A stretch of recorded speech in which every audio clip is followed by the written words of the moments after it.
Bien, bonjour à toutes et à tous. Dans le cadre de mon activité de culture sociétale et de mon site afférent aux 800 heures de cours de type universitaire, je donne naissance ici à des notes sur le cinéma. Je ne suis pas un professionnel du cinéma, je suis un honnête homme, honnête amateur de cinéma, comme bien des gens. Voilà. Et ici, je vais vous tenir une certaine actualité du cinéma et concernant les auteurs, les acteurs et les films. Dans les derniers mois qui viennent de s'écouler, les notes que j'ai prises concernent la France, la Suisse, la Grande-Bretagne, l'Iran, le Japon et la Corée. Comme cela, ceux qui suivront cette vidéo seront à jour et vont faire de nombreuses découvertes. Alors j'ai coutume de mettre en exergue, c'est-à-dire en premier plan, quelques citations. Celle-ci est d'un cinéaste Jean-Marie Straub. Le moment présent qu'on nous vole au nom du progrès, ce moment qui passe est irremplaçable. Alors dans cette première phrase, on apprend que on nous vole notre présent au nom du progrès. Et que ce soit irremplaçable, bien sûr, puisque ça passe. Bon. C'est alarmant. Il est évident que pour un cinéaste créateur comme Jean-Marie Straub, le moment de la création est supérieur à n'importe quel autre moment. Passer à manger, passer à se distraire, passer à tuer l'ennui, etc., etc. Deuxième phrase, on est en train de saccager tous les sentiments, comme on saccage la planète.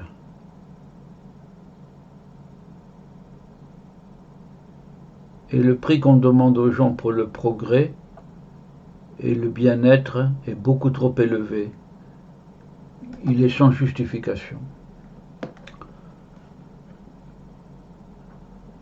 C'est vrai qu'on peut saccager les sentiments à travers le matérialisme ambiant, la transformation des êtres en objets, par exemple aussi. Et par ailleurs, on saccage la planète, ça, c'est pas développé, c'est bien connu. Et le prix qu'on demande aux gens pour le progrès et le bien-être est beaucoup trop élevé. Il est certain que quand on s'enfonce dans le bien-être, bien manger, bien boire, voyager, patati patata, tout ce que vous voulez, pour un créateur est beaucoup trop élevé à travers la destruction de la planète notamment et l'individualisme, la destruction des sentiments. Il est sans justification. Voilà. Bon, pour en savoir plus, bien sûr, il faudrait avoir un livre sur Jean-Marie Straub. Nous verrons ça peut-être tout à l'heure. Deuxième citation de Robert Hossein, beaucoup plus clair. Mais surtout, ne pas s'installer. Toujours être à l'affût. Oui, voilà, toujours le créateur là, qui est à l'affût. Tu t'installes. T'es cuit, t'es vieux, t'es foutu. Défais pas tes valises, fils. Voilà quelqu'un de beaucoup plus simple. Robert Hossein, français. Voilà. Voilà deux citations que j'ai mises en exergue. La première est très profonde. Voilà. Alors, commençons par la France avec Robert Hossein. Une œuvre de spectacle très importante à retenir de lui. D'abord sur l'homme. Je suis né pauvre avec une cervelle de riche. Extraordinaire, ça aussi. L'être pauvre, d'accord, mais avec une cervelle de vouloir être riche, c'est du matérialisme, ça aussi. Croyant en Dieu. Je crois en l'homme parce que je crois en Dieu. Ah là, c'est du spiritualisme. Je crois en Dieu. Robert Hossein. Continuons. Il est révolté de ne pouvoir changer le monde. C'est un généreux. Il rêve d'être ministre de la misère. Jolie formule, ministre de la misère. L'État serait ruiné. Oui, à force de vouloir donner à la misère. Il avait un grand ami, Frédéric Dard, qu'il pleura chaque jour, au passage. L'auteur de Sant Antonio. Auteur à succès, Frédéric Dard. Robert Hossein a publié un livre, Nomade sans tribu. Nomade sans tribu. Individuel. Alors, il disait, l'écrivain Gorky sort de ses universités, prend son bâton et va sur les routes. Aller sur les routes, voilà. Eh ben, c'est ce qui est repris dans ces expressions, une vie vivante, extraordinaire, ça c'est peu ordinaire, disons, une vie vivante, mais surtout pas s'installer, toujours être à l'affût. Tu t'installes, t'es cuit, t'es vieux, t'es foutu. C'est la citation que j'ai mis en exergue tout à l'heure. C'est une conception de la vie. Famille. Son père était de Samarcande, quelque part là, Ouzbékistan, et la mère de Kiev. Maintenant, tout le monde sait où est Kiev, en Ukraine. Bon. Ils vivent à Paris, dans les années 1920, et tirent le diable par la queue.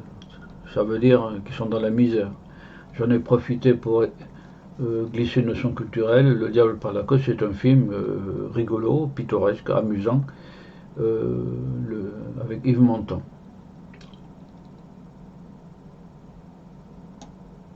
Début de Robert Hossein. En 1949, théâtre. En 1955, il joue avec des vedettes, Brigitte Bardot, du Rififi chez les hommes.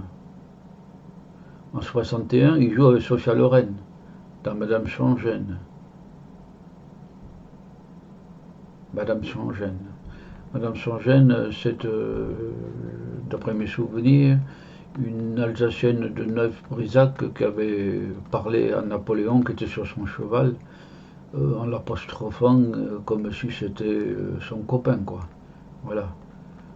Et il en avait fait une maréchale, en la mariant à, je me souviens plus, un maréchal de France en tout cas. Voilà. Madame sans gêne. Il parachève, Robert Hossein parachève avec la série Angélique, Marquise des Anges, où il joue aussi. Ben le voilà. D'ailleurs, il a dit, Robert Hossein, la seule chose que je laisserai après ma mort, c'est la balafre de Geoffrey de Perrac dans Marquise des Anges. Ben, la voilà la balafre. Voilà.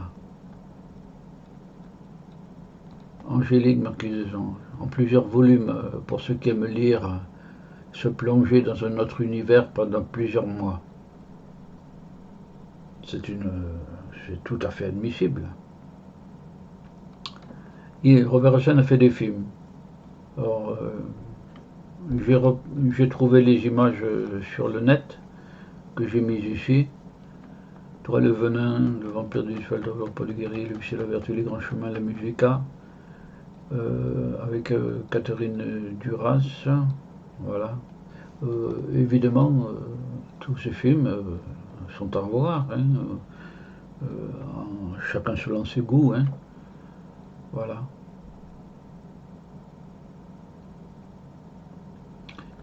Robert Hossein a fait de grands spectacles aussi, sur scène pharaonique. Jésus était son nom. Voilà, très grand spectacle, en 91. Il y en a un grand nombre de spectacles qu'il a fait. Plus que de films, il a fait des spectacles. Voilà pour la France. C'était la mort de Robert Hossein qui était l'occasion de faire cette synthèse. Voyons voir maintenant la Suisse. Alors là, on va descendre dans les profondeurs intellectuelles. Avis aux amateurs qui veulent se rafraîchit les neurones, les méninges, comme on disait, la Suisse. Alors Jean-Marie Straub et sa femme. Lui aussi est mort en 2022. Le personnage, c'était un gars original. Après la projection des films, il arpentait les salles pour répondre aux questions des spectateurs avec pugnacité, parfois emportement, mais toujours avec gentillesse. Oui, c'est remarquable ça. Répondre aux questions. Vous avez le cinéaste là, qui après le film répond à toutes vos questions. C'est peu ordinaire. Dénomination, on les appelait les Straub, le couple. Jean-Marie et Daniel Huillet. Les Straub. Genre, alors, il fait un cinéma en marge, difficile d'accès. Oui, il faut comprendre. Mais célèbre, c'est pas en une fois qu'on comprend un film. Alors, par exemple, il a fait des mises en cinéma de Bertolt Brecht, le grand auteur allemand. Friedrich Hölderlin, ça c'est un poète ancien, 19e ou 18e, je ne me souviens plus. Arnold Schoenberg, César Pavese, Franz Kafka même. Franz Kafka. Voilà, donc j'ai reproduit quelques livres, Bertolt Brecht, Hölderlin, Schoenberg. Ça peut être des objets de lecture. C'est long de lire un livre. Choisissez bien, en principe, le moins épais. Voilà. Le moins épais. Voilà. Citation de Straub. Un film politique doit rappeler aux gens qu'on ne vit pas dans le meilleur des mondes possibles. Il est certain qu'on ne vit pas dans le meilleur des mondes possibles. Évidemment, un film politique, Z par exemple, montre bien la Grèce avec de terribles défauts des relations humaines, évidemment, jusqu'à la tuerie, au meurtre, etc. Oui, vrai. Le moment présent qu'on nous vole, c'est celui qu'on a, c'est la situation que j'ai mis en exergue. Oui. On nous vole nos instants présents. En ce sens que on nous l'occupe par autre chose qu'à l'invention, à la création. Je pense. On saccage nos sentiments, oui. Bon, j'ai déjà commenté. Sa vie, il a fait une licence à Nancy, Straub, s'installe à Paris en 1954, fréquente le milieu créatif, François Truffaut et Jean-Luc Godard. Voilà, des livres, François Truffaut, Jean-Luc Godard. Puis il s'installe à Munich en 1959, en 1969 à Rome. C'est un intellectuel, il s'interroge sur l'histoire européenne. Voir Otto von Habsburg-Lothringen, qui est mort il y a quelques années de ça, celui qui aurait été l'empereur d'Autriche-Hongrie si cet empire ne s'était pas effondré en 1918-19. Dès 1979, le couple parle de son communisme à visage humain et de la nature. Communisme à visage humain. Voilà. Orientation à gauche donc. Il assiste Renoir pour French Cancan. Voilà, c'est un film. Et puis aussi Elena et les hommes. Ce sont des films. Alors là, donc ce sont des films, peut-être, sans doute, je ne les ai pas vus moi encore, d'accès un peu difficile, mais ça mérite, ça me rejoint une citation. L'idée que l'on comprend tout de suite ne vaut pas qu'on s'y attarde. Voilà, une belle citation. Et bien justement, ça vaut le coup de se plonger dans ça. Abel Gance, La Tour de Nesle. Il a assisté à Abel Gance. Abel Gance a fait un grand film sur Napoléon. Il est célèbre. Donc il a Straub assisté Renoir, Abel Gans, Jacques Rivette, Le coup du berger, c'est un film aussi, bien sûr. Alexandre Astruc, Une vie, adaptation de Maupassant, alors ça vaut sûrement le coup, ça aussi. Maupassant est un très grand écrivain. Il assisté Robert Bresson, On condamné à mort s'est échappé. Ce sont des films là qui certainement pour toutes les personnes qui désirent élever leurs neurones à un point un peu au-dessus de ce qu'ils sont, vont permettre de faire cette ascension intellectuelle et de pouvoir en parler ensuite aux autres. Il a fait des courts-métrages, souvent rejetés et critiqués. Il a dénoncé la remilitarisation de l'Allemagne. En 62, déjà. C'est l'époque de Gaulle-Adenauer, là. Non réconcilié, où seule la violence aide là où la violence règne. Bref, sur la violence. Là, je sais pas, La comédienne et le maquereau. Et une pièce de Corneille, avec la circulation automobile. Curieux.